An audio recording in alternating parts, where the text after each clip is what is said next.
Hi, friends, and welcome to 15241 Today Talk. Jim Render and I have the honor of sitting down and spending a few minutes with State Representative Natalie Mihalek from the 40th District. Let me tell you a little bit about Natalie. She served in the Navy. She was an assistant district attorney in Allegheny County and has been serving the 40th District since 2018. And reelected in 2020. Madam Representative, congratulations to you for your service and your dedication to serving this great community. Thank you. Thank you for having me. I appreciate it. And it does feel like I've been serving since 2008. 2018, correct? Yes, sir. And a loving wife and mother of three. Give our audience, first of all, an understanding of the 40th District, all of Upper St. Clair, and then what else is included? So the 40th District is comprised of mostly three communities. I have all of Peters Township, that's about 20,000 residents. I have all of Upper St. Clair in Allegheny County, also about 20,000 residents. And then Bethel Park, because it has 35,000 residents, I represent all but three wards in that community. Each state representative, and there are 203 of us, we each represent 65,000 constituents. How was it that you decided that you wanted to serve in the Navy? So I actually joined the delayed entry program right at the beginning of my senior year of high school. I knew that I wanted to go into the service. I think I took the ASVAB in like the 10th grade or something. But it was just always something that I wanted to do. It was always something that intrigued me. My grandfathers had both served. My dad's father had served in World War II. My mom's father had served in Korea. My own father was in the Army. So it was just something that was part of our family, and something that I felt compelled to do. And I had been doing my research, so to speak, on the different branches of service. The Navy had really appealed to me. I wanted to, be out there traveling the world and just, doing something a little bit different than what my classmates were going to do. So I signed up for the delayed entry program right at the beginning of my senior year so I could get ready and, just leave as soon as I graduated from high school. So you if I have this right, you served in the Navy before you went to you had your BA from Pitt, and then you got your JD from Appalachian School of Law, but that came after your naval service, correct? Yes. I left a week after I turned 18. So I gave my mom just enough time to plan my graduation party and everybody could see me off. So. What was it that serving in the Navy did for you in terms of your development as a person and someone committed to serving your fellow man? I mean, you really grow up pretty quickly when you're entering the service, especially at that young of an age. You're just put into a position that's sort of uncomfortable at first, and you have to find your own way and become your own person. While you're, being given orders from your superior and you're being told what to do sort of every step of the way, when to eat, what to wear, how to wear it, how to make your bed. Every little thing is decided for you. You're out of your element. You're away from your family. Your communication is, cut off for those initial weeks in boot camp. And this was the late 90s, so it wasn't, we didn't have email, and it was harder to communicate. I still have letters that I wrote, to my mom and to my little brother, because that was our way of communicating back then. So it was, you're just cut off from everything you knew growing up. So you've got to just find your own way, find out who you are. So you do grow up rather quickly. Jim? How long were you in the Navy? I was in for 4 years. And that's very admirable, I think. Not too many young ladies signing up for the Navy before they're turned 18. Mm-hmm. Not my experience. Where did you go to high school? I went to South Allegheny, so it's in Allegheny County. It's, Sure. In Portview, right, part of McKeesport. How much of the world did you see in the Navy? Quite a bit, actually. I was initially, so boot camp was in Great Lakes, Illinois. My initial training was in Orlando, Florida, which that base no longer exists. I think it's high-priced condominiums or something now. It was actually a beautiful place to serve because you could watch all the shuttle launches from Cape Canaveral when we were there. It was a really cool space. So I was in the nuclear power program, and you mentioned not too many women go, and definitely not too many women go to that program because I was it. Like I was the only one in my class, and talk about growing up fast. I mean, you've like got to find your footing pretty quickly when you're in that situation, especially at that age. But I do feel like it's prepared me for, situations that I was in, being in the DA's office, being an attorney, and definitely the situation that I'm in now, being in the House of Representatives, is we're still, women are still the minority there. What was your, in simple terms for a guy like me, what was your job in the Navy? So I was a machinist mate. So you undergo a basic training either as a machinist or an electrician before you do your nuclear classification. So after I was trained as a traditional machinist mate, I actually did a specialized school, an ELT, engineering laboratory technician. So basically what you do in an engine room, you're responsible for starting up and shutting down the nuclear reactor. So you're turning a lot of valves and operating pumps, maintaining them, making sure nothing's wrong with them. There's an evaporator, start up and shut down as part of the power plant starting up and shutting down, and then all of the chemistry that goes with it. There's primary and secondary cooling water for the nuclear power plant. So you have to make sure that all of that water is within, certain chemical specifications. So you're constantly testing it to make sure that nobody's going to glow at the end of the day. I told you to keep this in simple terms. I thought I did. A person like me. I thought I did. Did you ever, during your 4 years, did you give any thought to being a career naval officer? I'm sure it crossed my mind at the time. I feel like those years that I, spent, it served a purpose for me. And at the end of my time, I was just ready to move on. I was ready to go to school and come back to Pittsburgh and, just kind of start, my life. While you were in the Navy or before you went to the Navy, did you anticipate and know you wanted to become a lawyer? And then even back then, had you thought about being a public servant and someday run for office? I think I always had the public service somewhere in the back of my mind. Though not law school. I don't know that I ever thought about it when I was younger. Because of my training in the Navy, when I went to college, I sort of, played around with different majors. I think it's hard for people to transition out of the military. And I noticed this now. Why is that? Because you're being told what to do all the time. Everything's sort of, set for you.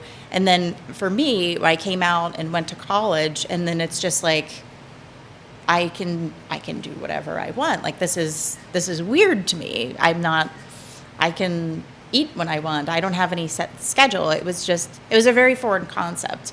And I think the age, had something to do with it as well. Like that was, sort of how I grew up, those very formative years, 18 to 22. So it took me a while to transition away from that.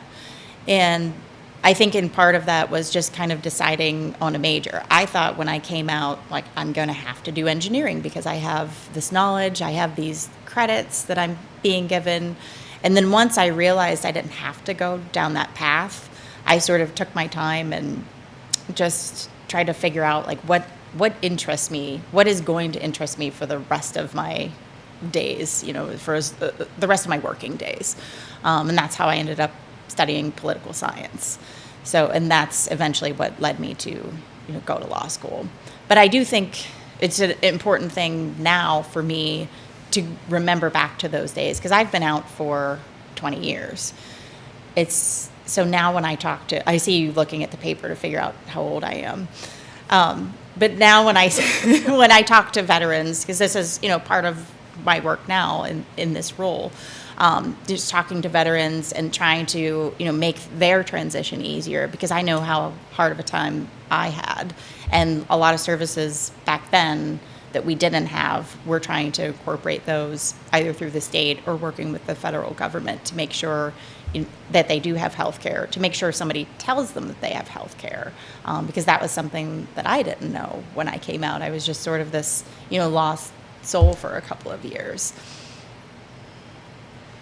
As an assistant district attorney in Allegheny County, I guess you moved into that spot right out of law school. Is that correct? That's correct. Yeah, that was my Now, first job. there's someone that is in the DA's office. Do you watch shows like Law and Order? No, I can't. No? My husband will, and I'm like, please turn it off. They're you not know following the rules of Jack evidence. McCoy is, right? Yes, I know. Okay. I watch the show a lot, so. My, But for you, no, that's not part of. I can't. They don't do things the right way. It drives me nuts. Now, where did Jeremy come into your life? Was he a part of the decision-making process? Did you meet in college? So I met him right as I was about to get out of the Navy. So Is he a His- Pittsburgh guy? he's a Pittsburgh guy. Yeah. And what does he do for a living? So he's a physical therapist by trade. He works for Highmark. So he works with different hospital systems and healthcare systems to, make sure that they're providing the best care that they can. And you and Jeremy have 3 children. What type of conversation did you and Jeremy have when you said, "Hey, I want to run for political office"? I had already been involved in politics. Right here in this room, actually, I was on our local committee, and I'd been knocking on doors and getting petitions signed and helping out other candidates for several years. And our longtime rep had decided to retire. When I found out about it, I was actually in Hershey attending a state committee meeting, because I was pretty heavily involved in politics. So I found out about it, and I immediately, jumped in, started making phone calls. And it was only on my way home that I realized I forgot to call my husband and tell him I'm going to run for this seat. So I don't know that we had a big conversation about it, at least initially. As things started to pick up and I started to get my own petition signed, then, reality sort of set in. And it's like, okay, but if I win, this is what our life would look like. I'd have to, leave my job. I'd be traveling, and all of those considerations were, we talked about everything, and he was, fully supportive, still is. So he'll be taking our son to daycare shortly and getting the girls off the bus and everything else. So we somehow figured it all out. When you decide to run for office, is it difficult to understand what you need to do now in terms of knocking on doors, putting together campaigns, putting a staff together to run for office? I think if you're not already sort of in that world and helping out other campaigns, I think it would be very difficult to realize this, oh my goodness, like this is quite the undertaking. I had no idea that it was this involved, because I do, work with other candidates now, and they're, once they figure out I have to raise how much money, I have to knock on how many doors, are you kidding me? No thanks. And that's typically enough, where people don't want to do it. It's not worth it to them. I think because I had already, been doing it for others, that initial shock was, it had been worn off for such a long time. And my husband was aware of, what had gone into it, just because we were, he would get roped into doing things here and there as well for other candidates. So we both kind of knew what it took to get there. Did you ever think about running for office, Jim? No. I thought about, after I retired, maybe running for school board, but no, I probably wouldn't win anyhow. What's some of the highlights of your job in Harrisburg? What do you like? What really gets you excited? So it's really two jobs. I feel like the job that I do here in the district, and then the job I do in Harrisburg. Here in the district, it's, talking to constituents, just learning, what's important to the people that live, those 65,000 people. What do they need from me? I think the highlights for me for that portion of the job, I love giving out awards to the Boy Scouts and Girl Scouts. That's like my absolute favorite thing to do. And I think for me, it may have been something that was in the back of my mind of, one of the reasons I wanted to run for office. I got my gold award when I was a junior in high school. And I can remember our congressman and our rep and our senator all came and they had their big gold pins on. And I didn't get mine yet because we were just sworn in a week ago. So I'll get mine today when I'm in Harrisburg. But I just thought, well, that is just the coolest thing. Like, what a great way to give back to your community. And I think it was just something that was always in the back of my mind. And it just is my absolute favorite thing to do. I still have my citation from my congressperson from 1996, but that's probably my favorite thing to do in the district. And I get to spend a lot of time with I was at the fire station the other day. I got to swear in the whole fire department for the year.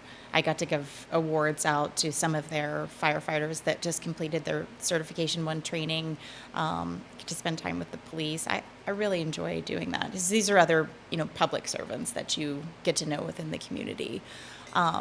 In Harrisburg, I really like to legislate, and that was something that was foreign to me. The campaign stuff I knew just from helping other people. The legislative piece was something you can't possibly know until you get there, unless you've worked for somebody, if you were a chief of staff or an assistant to somebody that was already in office.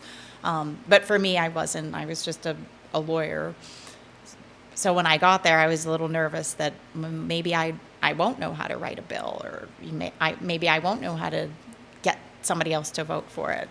But I really enjoy the process. I like getting an idea, and the idea could come from anywhere. It could come from stuff I've had in my head from practicing in the DA's office that I thought, I looked at a portion of the crimes code and I thought, who wrote this law? This doesn't work in the courtroom. It makes no sense. And I kept a note in my phone for 10 years, and it's still there. Or somebody comes into my office and has an idea and says, why is it this way? I don't know. And I start researching it, and I start making phone calls, and they say, why don't you change it? Write a bill.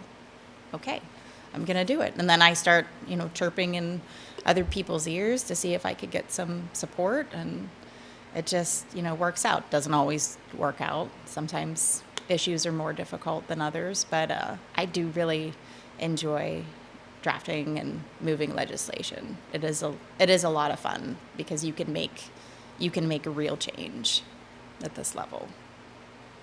All right, the flip side. What don't you enjoy about this job? I don't enjoy when people don't vote for my bills. It's because I'm usually, if I'm bringing the bill to the floor, I'm usually very passionate about it. I've done my research, I've done my due diligence. I'm trying to make my case, and then you have, what I think is a really good idea, and it wouldn't, it would affect our district, but it would also be good for Pennsylvania. And you're met with resistance. Sometimes it's just, sometimes it gets personal because people will say, well, you didn't vote for my bill. Not that they don't like my bill. It's just that they're holding a grudge. So it does get politicized, unfortunately. And it gets difficult to make what I think are good changes sometimes because of that environment. Along that line, Pennsylvania has been said that we have the largest amount of representatives in any state government. So if you were the czar, would you change that, would you lower the number of state reps that we have, or what's your opinion? I would. I think when it was decided that we had these, 203 representatives, it was probably a lot harder to access your representative because we're the first liaison into state government, and you should be accessible. But now with Zoom and the internet and email and all of these different ways to access me, and we have the ability to have more. I only have one district office, but you can have more than one if your territory is, a little bit larger.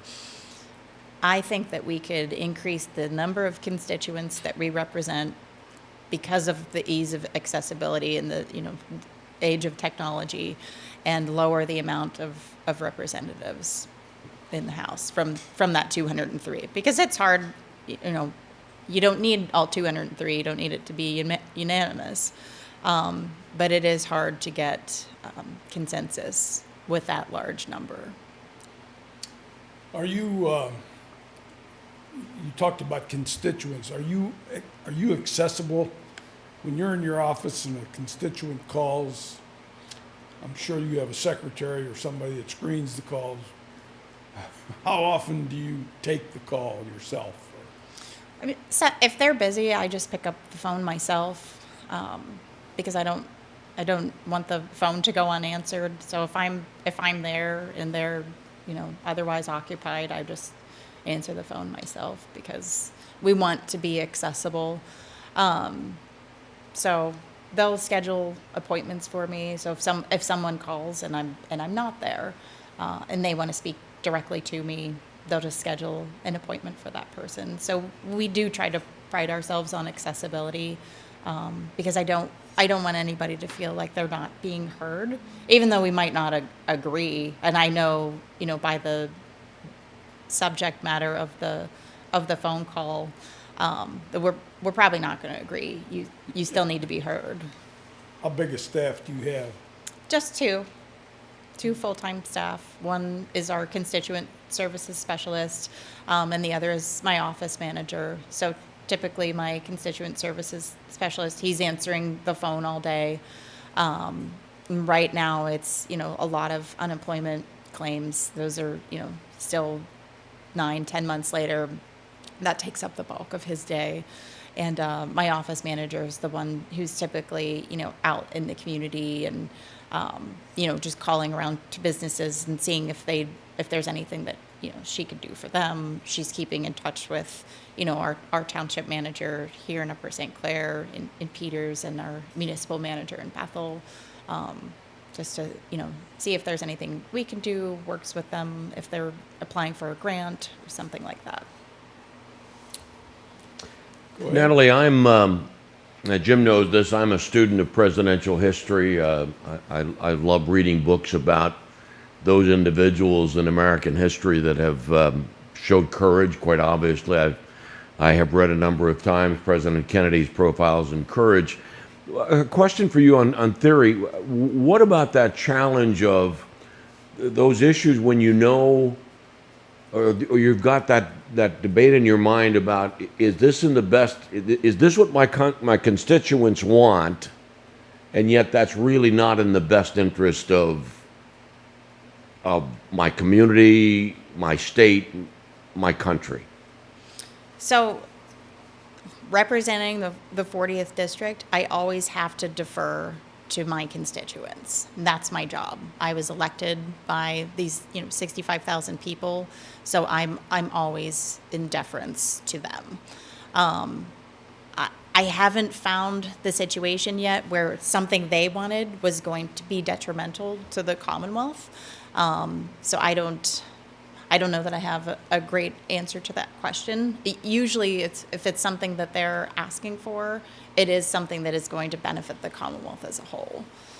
And sometimes it's, something that I'm looking at that's beneficial to the Commonwealth, and by default, it will be beneficial to the 40th district as well. It may not be something that, a constituent has necessarily come to me with. I work on a lot of criminal justice issues, veteran issues and things like that, where maybe no one from the district has directly come to me, but this was, an idea that I had from, some other part of my life, and it would benefit many people from around the Commonwealth, and, by default would also benefit someone within the 40th district.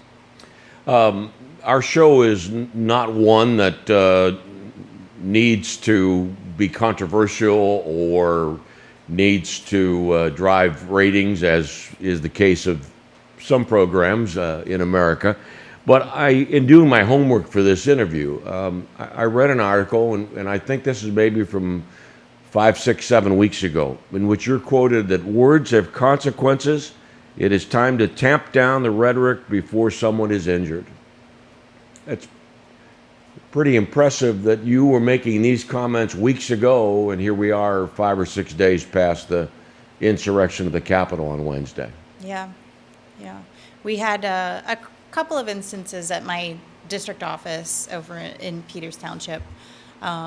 We had, somebody coming to write some messages on our windows that were unwelcome, and it's, it wasn't just those messages, but it was the totality of the circumstances with the emails and the phone calls and, the direct contact from some of our constituents who have been upset with the results of the election, and the words that they were using that led me to believe that this was going to,